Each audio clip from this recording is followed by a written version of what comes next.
Media सबके लिए अच्छा है या नहीं है, ये एक बात का सवाल है। ये सवाल यहाँ पे ये बनता है कि मीडिया पे हम क्या देख रहे हैं, हम अपने बच्चों को क्या दिखा रहे हैं। आप अगर शादियों पे पैसा लुटाते हैं, अवाम का क्या कंसर्न है, अवाम क्या कह रही है, अवाम कैसे इंटरटेन हो रही है। अच्छा, बात वो करो जो मकसद के साथ हो, जिसका कोई फायदा हो, जिसको सुन के मजा आए। आपके बच्चे बात ही स्टार्ट करते हैं, सोनाटा लेनी है बाबा। अच्छा, सोनाटा से नीचे तो नहीं, गाड़ी सोनाटा होनी चाहिए बाबा। और मोबाइल कौन सा लेना? मोबाइल आईफोन 15 प्रो मैक्स से नीचे कौन सा फोन होता है।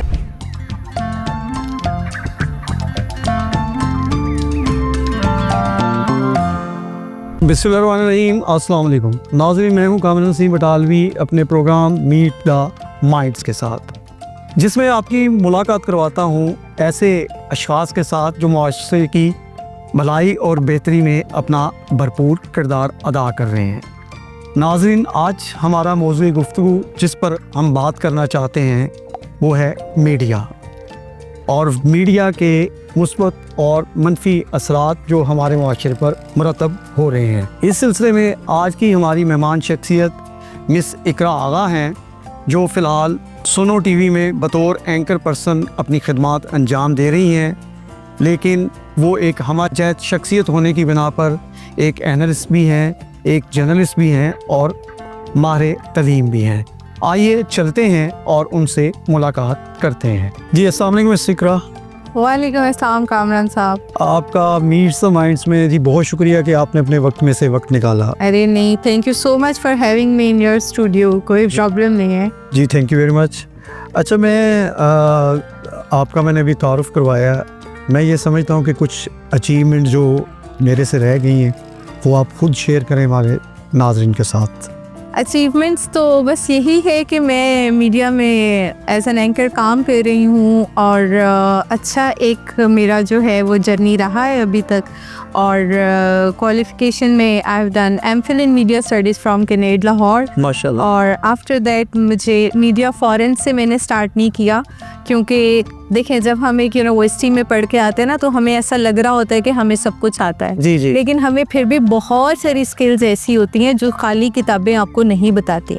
ठीक है, तो उसके बाद मैंने प्रैक्टिकल कितने डिप्लोमास किए, ठीक है, कितनी जगहों पे मीडिया को सीखा कि ये क्या है, इसमें अगर मैं स्टेप इन करूँगी तो कैसे मैं एक अच्छी पोस्ट पे जाऊँगी। तो वहाँ से मैंने डिफरेंट डिप्लोमास किए। एंकरिंग का शौक़ था तो एंकरिंग को भी सीखा। मेरे उस्ताद हैं रेहान तारिक साहब, दस्तक प्रोग्राम करते हैं 24 पे यूईटी में, मैंने उनसे डिप्लोमा उनके अंडर किया, वहाँ से सीखा। फिर मैंने मीडिया में स्टेप इन किया, लेकिन उससे पहले 2 साल मैंने टीचिंग भी की है, तो वो जो एक उस्ताद वाला रुतबा है उसको भी मैंने महसूस किया, उससे भी मैं जो लुत्फ़अंदोज़ हुई हूँ। उसके बाद मैंने मीडिया में स्टेप इन किया। तो अगर कंपैरिजन करना चाहें कि बीइंग अ मीडिया पर्सन आपने अपनी जॉब को एंजॉय कर रहे हैं या बीइंग जो है वो टीचर जो है वो आपने उसको जो ना एंजॉय किया, किसको प्रेफर करेंगी? अच्छा, मैं इसमें आपको एक बात बताऊं कि मैं शुरू से ना थोड़ी मुख्तलिफ सी पर्सनैलिटी रही हूँ। वो इस तरह के, मुझे ऐसा लगता है कि जब तक आपके प्रोफेशन में आपका पैशन नहीं ना होता, आप किसी भी जगह को जो है एंजॉय नहीं कर सकते। लेट्स सपोज अगर मैं टीचिंग कर रही थी तो तब मेरा उसमें भी पैशन था, मैंने टीचिंग को भी भरपूर अंदाज में जो है ना वो एंजॉय किया है। मुझे अपने स्टूडेंट्स के साथ इश्क होता था। अच्छा, मैं अपने स्टूडेंट्स को कभी भी टीचर बन के नहीं पढ़ाती थी, मुझे ऐसा लगता था कि जैसे मेरे अपने बच्चे हैं और मैंने पढ़ाना है, इनको मैंने सिखाना है। एंड वुड यू बिलीव कि मैं सिर्फ किताबी नॉलेज उन्हें नहीं देती थी, बुकिश नॉलेज नहीं देती थी, मुझे और भी उनकी फलाह व बहबूद में कुछ अच्छा करने का मौका मिलता था, उनकी तरबियत करने में या उनके इखलाकियात में कुछ चीज़ ऐड ऑन करने का मौका मिलता था, तो मैं करती थी। अब जब से मैं मीडिया में हूँ तो मैं मीडिया को भी बहुत इंजॉय करती हूँ, क्योंकि मुझे अपने इस काम से भी इश्क है। क्या उसमें भी इखलाकियात को प्रेफर करती हैं? यहाँ आप सिखा नहीं सकते। अच्छा, यहाँ मीडिया में आपको सिखाना थोड़ा मुश्किल हो जाता है, क्योंकि यहाँ जो मीडिया का टैग है ना वो एक इटसेल्फ बहुत बड़ा प्राउड है अपने साथ, ऐसा सबको लगता है। अच्छा, फर्दर मैं आप कट कर रहा हूँ, फर्दर जो ना इसको आप एलेबोरेट करें। उससे पहले मैं ये पूछना चाहूँगा कि आप मीडिया को डिफ़ाइन कैसे करती हैं? अच्छा ठीक है, मीडिया मेरे नज़दीक एक ऐसा प्लेटफॉर्म है जहाँ से आपकी हर चीज़ की रसाई जो है ना वो आसान हो गई है। ठीक है। पहले देखें, पहले दौर की अगर बात करें ना तो हमें मीडिया के थ्रू उतनी एक्सेस नहीं थी। हमें कुछ ढूंढना होता था, कुछ रिसर्च करनी होती थी ना, तो हम किताबें ढूंढने जाते थे। मुझे आज भी याद है, लोग लाइब्रेरियों में जाके कितनी कितनी देर बैठते थे, ढूंढते थे कि मुझे ये नॉलेज चाहिए। 100 किताब पढ़ते थे तो एक ऐसे कंप्लीट होता था, ठीक है।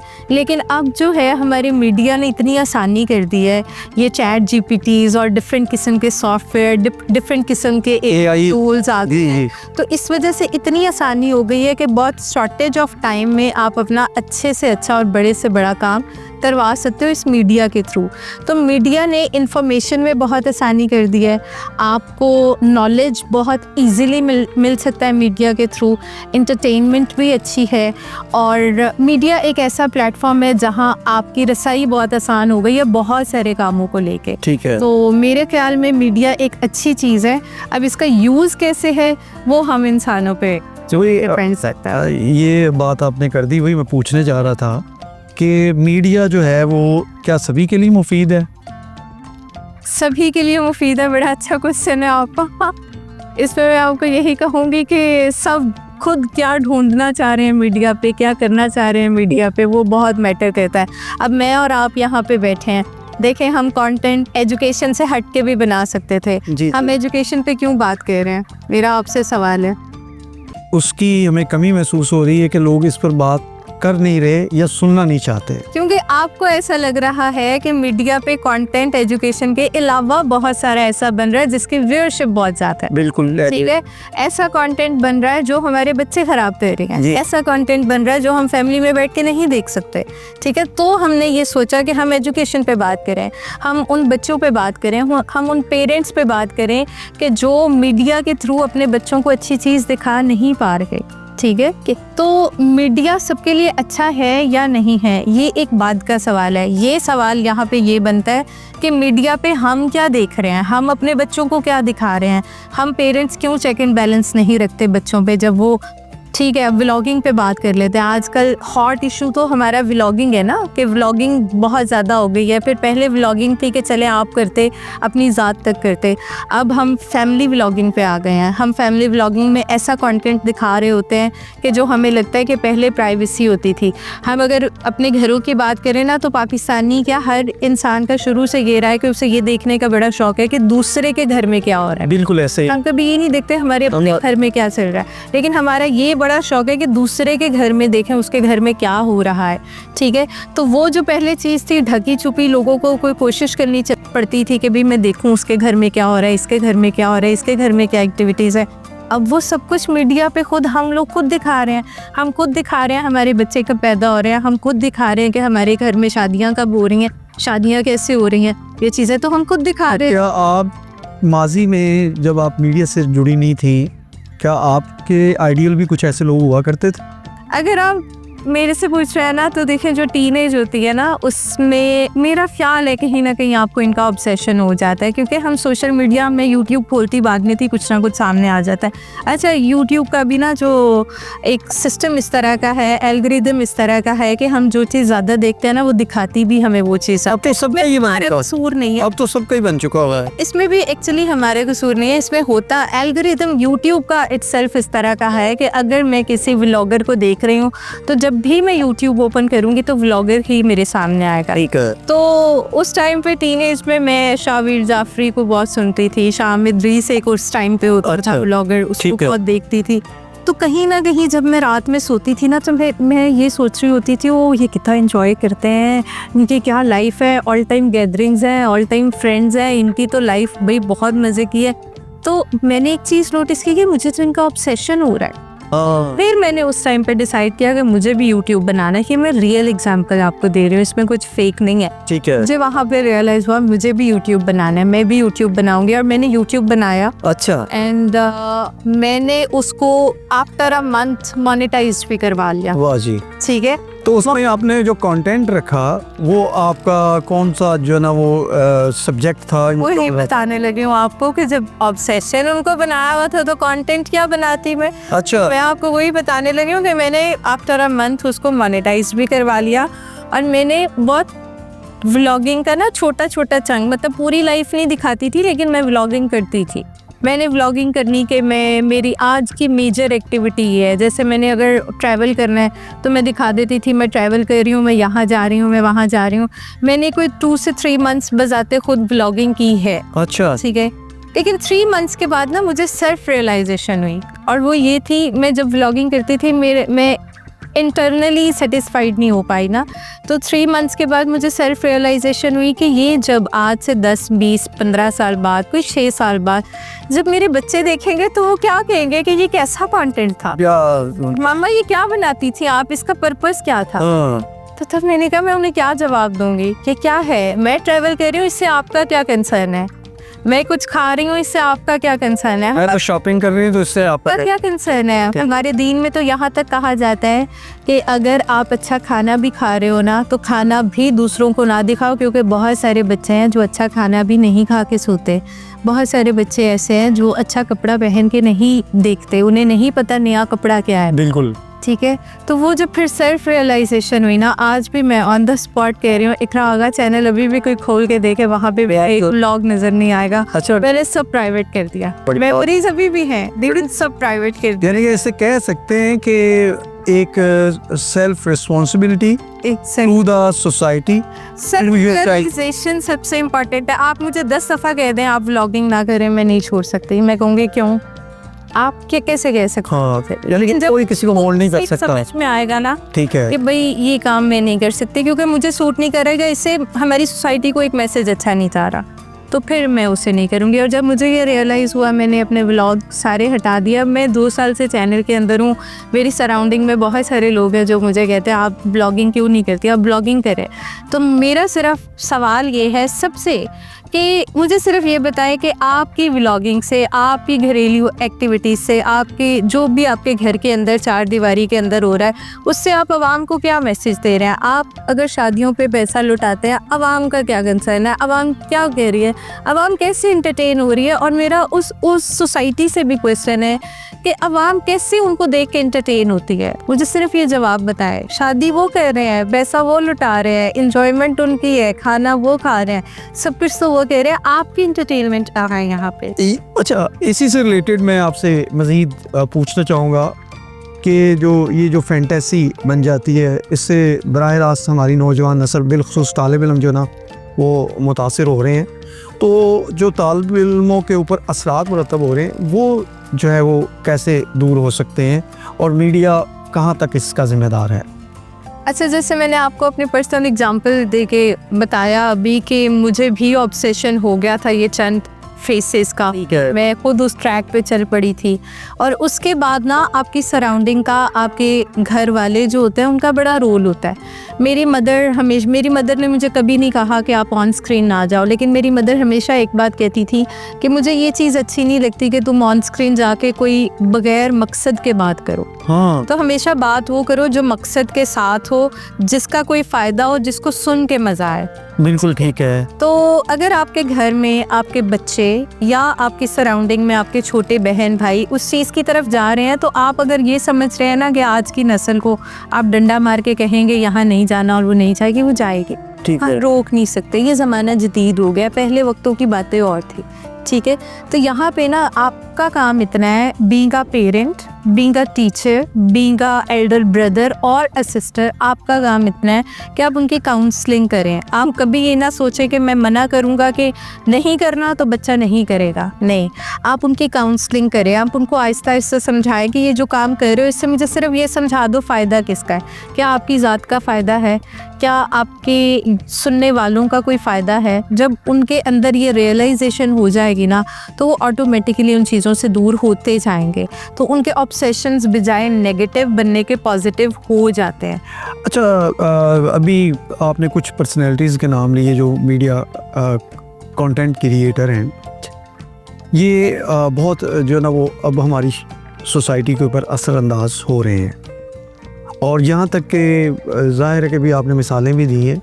तो ये जो असरअंदाज हो रहे हैं, किस तरह इनके असर को रोका जा सकता है, या इनको क्या पैगाम दिया जाए कि ये हमारी सोसाइटी के अंदर एक कंट्रीब्यूटरी जो ना वो रोल प्ले कर सकें? कंटेंट क्रिएटर्स का ना देखिए, जिसको पैसा आता होता है ना, जी कुछ और नज़र नहीं आ रहा होता है। अगर हमारे इन बातों पे भी पैसा आ रहा होगा ना, तो हम जहाँ हफ्ते में 2 पॉडकास्ट करते हैं ना, हम 3 करना स्टार्ट कर दें। ठीक है, ये रियलिटी है, क्योंकि पैसा चीज़ ऐसी है, पैसे का कुमार ऐसा है। हाँ। ये मैंने तो बहुत, अब मैं आपको उनकी मिसाल दूं, जुनैद जमशेद साहब, जी। वो भी तो सिंगिंग करते थे। बिल्कुल ऐसे ही। उन्होंने किस दौर में जाके सिंगिंग अपनी छोड़ी? पैसा तो उन्हें भी आ रहा था, लेकिन उन्होंने फील किया कि मुझे सुकून नहीं महसूस हो रहा। हाँ। तो ये जो है ना, ये इंटरनल चीज़ें हैं। ये अगर आप समझ रहे हैं कि मेरे आपके मैसेज से वो ख़त्म होगी, तो मेरा ऐसा ख्याल नहीं है। ये अता है, ये इनायत है। ये जब होगी, ये इनको समझ में आ जाएगा कि यहाँ से हमें पैसा मिल रहा है। हो सकता है उनको लगता है कि उन्हें इज्जत भी मिल रही है, लेकिन जब वो उससे बेसुकूनी फील करेंगे ना, तो ऑटोमेटिकली बड़े बड़े सीधे रास्तों पे आते देखे हैं, और बड़े बड़े हमने चेहरे सीधे रास्तों पे आते देखे हैं, तो ये लोग भी आ जाएंगे इंशाल्लाह। अच्छा, तो वैसे तो आपने पिछले अपने बातों में जवाब दे दिया कि मीडिया किस तरह अफेक्ट कर रहा है, लेकिन जहनों पर कैसे असरअंदाज होता है, इसका कोई है आपके पास? बहनों पे इस तरह असरअंदाज हो रहा है जी कि पहले बच्चों की डिमांड्स बड़ी छोटी छोटी थी। हम अपने बचपन में देखें तो हमारी, जब हम स्कूल गोइंग थे, हमारी सबसे बड़ी डिमांड होती थी, आज हमारे पास पेंट कलर्स आ जाएंगे, आज हमारे पास मार्कर कलर्स आ जाएंगे, आज हमें वो वाला ज्योमेट्री बॉक्स मिल जाएगा। अब के बच्चे बात ही स्टार्ट करते हैं, सोनाटा लेनी है बाबा। अच्छा, सोनाटा से नीचे तो नहीं, गाड़ी सोनाटा होनी चाहिए बाबा। और मोबाइल कौन सा लेना? मोबाइल आईफोन 15 प्रो मैक्स से नीचे कौन सा फ़ोन होता है? नहीं लेके देना तो बाबा वो लेके दें। बताने का मकसद है कि हमारे मीडिया ने बच्चों के जहनों में वो चीज़ें डाल दी हैं, इतना जो है ना एक्सपेंसिव दौर कर दिया है, पेरेंट्स के लिए इतना मुश्किल हो गया है कि वो अपने बच्चों की डिमांड्स कैसे पूरी करें। मैं आज भी याद है, मेरी फैमिली की एक बच्ची है, वो अपने नाना को कहती है, मैंने आपको कहा था लैम्बोर्गिनी आनी चाहिए, वो अच्छा आई क्यों नहीं? अच्छा, कैन यू इमेजिन, लैम्बोर्गिनी बच्ची ने मुंह से निकाला है। अच्छा, ठीक है, उसकी वो डिमांड है कि मुझे वो गाड़ी चाहिए, हालांकि ना वो उसको वो देखो, तो वो उसने कहाँ देखी? वो 4, 5, 6 साल की बच्ची को लैम्बोर्गिनी का कैसे पता चला? उसने ये भी नहीं सोचा कि ये जो मैं डिमांड कर रही हूँ, क्या ये पूरी हो भी सकेगी? उन्होंने व्लॉगिंग से देखा है, उन्होंने देखा 2 मंथ्स व्लॉगिंग कर लो, आपकी व्यूअरशिप हो जाए, यूं गाड़ी पे गाड़ी बदलती है।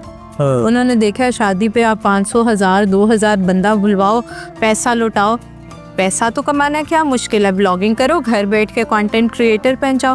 पहले मीडिया इटसेल्फ बहुत बड़ी चीज़ थी, पहले मीडिया इटसेल्फ बहुत बड़ा टैग था, बहुत बड़ी अचीवमेंट थी। कोई मीडिया से पता चलता था ना, इस गैदरिंग में मीडिया का बंदा आ रहा है, तो लोग अलर्ट हो जाते थे, ना ना ना मीडिया तो है, मीडिया तो है। अब तो हर घर में मीडिया है। ये जो मोबाइल है, इसने हर घर में मीडिया बनाया हुआ है। आपके डिफरेंट ब्लॉगर्स के पीछे चैनल्स होते हैं इनको बुलाने के लिए। रजब भट्ट की मिसाल ले लेते हैं, रजब भट्ट के पीछे चैनल है कि रजब भट्ट को हम बुला लें, अपने मॉर्निंग शो में बुला लें, हम इसके साथ पॉडकास्ट कर लें।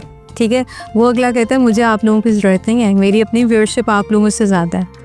आप समझ रहे हैं कि जहाँ ये कंटेंट क्रिएटर्स घरों से उठे, जिनका कंटेंट भी नहीं है लेकिन व्यूअरशिप अच्छी है, उन्होंने कहीं ना कहीं मीडिया का मोराल भी बहुत डाउन कर दिया है। और हम लोगों को अच्छी व्यूअरशिप लेने के लिए इन लोगों की, यानी कि आपकी मजबूरी बन चुका हो। मैं बता रही हूँ कि हमें इनकी ज़रूरत पड़ना शुरू हो गई है। लेकिन मुझे सिर्फ एक चीज़ बताएं कि इसमें फ़ायदा क्या है? रजब भट्ट को हम बुला भी लेंगे, रजब भट्ट की स्ट्रगलिंग लाइफ सुन लेंगे, ठीक है, वो एक अच्छी चीज़ है कि जब आप स्ट्रगलिंग फेज़ में होते हो तो आप कुछ ना कुछ किसी ना किसी लेवल पर पहुंचते हो मेहनत करके, ये आई एडमिट।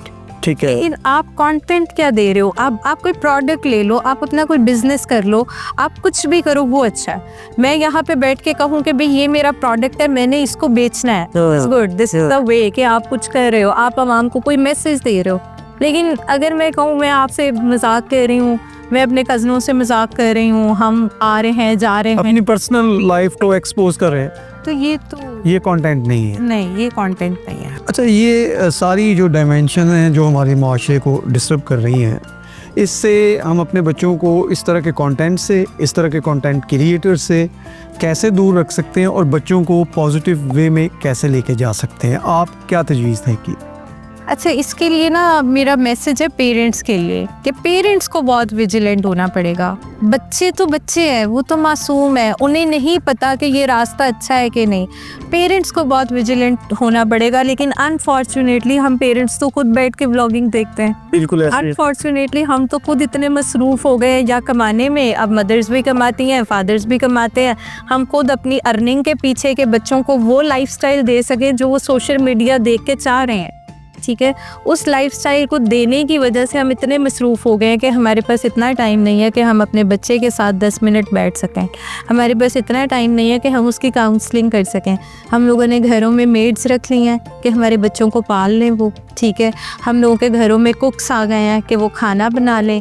हम लोगों के घरों में ड्राइवर्स आ गए हैं कि जो बच्चे के साथ एक थोड़ा टाइम था जिसमें बच्चा या बाप उससे अपने बच्चे के साथ बात कर सकता था, या माँ बच्चे के साथ कुछ कम्युनिकेट कर सकती थी, कुछ गाइडेंस दे सकती थी, वो नहीं है। लेकिन मिसिका, ये एक आप अपर क्लास की या मिडिल क्लास की बात कर रहे हैं। जो मेजॉरिटी पाकिस्तानी वो तो इस तरह के मामलात से नहीं मेरा गुजर रही।